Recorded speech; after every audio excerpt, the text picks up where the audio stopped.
Latest update kay Jonathan Kuminga at ang kanyang pagbabalik sa Golden State Warriors.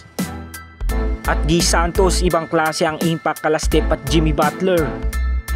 So para nga sa una nga natin balita, matapos makamiss ni Jonathan Kuminga ng 30 games sa team ng Golden State Warriors, ngayon nga ang kanyang status ay kasalukuyan na nga itong nakabalik sa practice at scrimmage game ng kanilang team.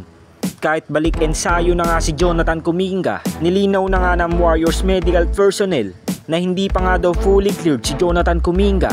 Ayon pa sa report ay may tsansa na nga sanang makabalik si Kuminga laban sa Detroit Pistons. Ngunit sa kasamaang palad ay may nararamdaman pa nga din itong sakit sa kanyang right ankle.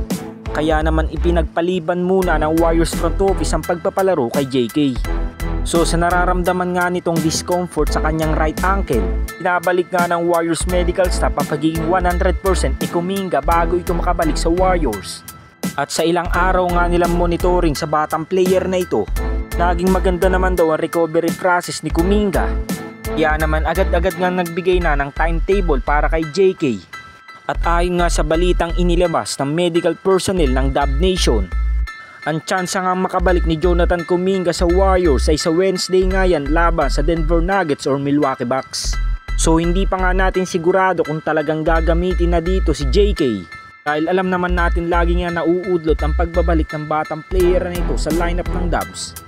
Subalit ang pinakamahalaga nga ay nagbigay na ang Golden State Warriors ng timetable para kay Jonathan Kuminga. At naabangan na nga lang natin ang report na ito dahil ito nga sana ang unang pagkakataon na makakasama ni Kuminga si Jimmy Butler sa kanilang lineup. Habang ang dating big man naman ng Golden State Warriors na si Anderson Varejao, biglang nag-transforming nga daw ito sa impact ni Guy Santos dahil bukod sa kahawig nga niya ito sa kanyang itsura.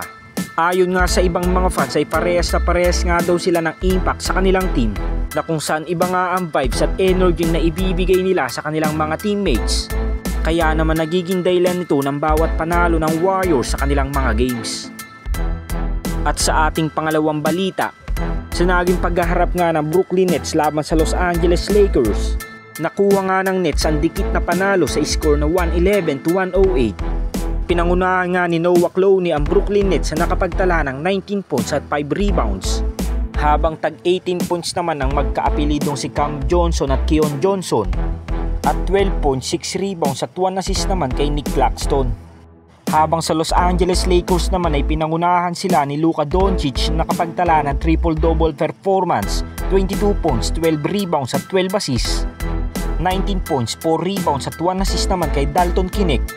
At almost triple-double din kay Austin Reeves, 17 points, 8 rebounds at 10 assists.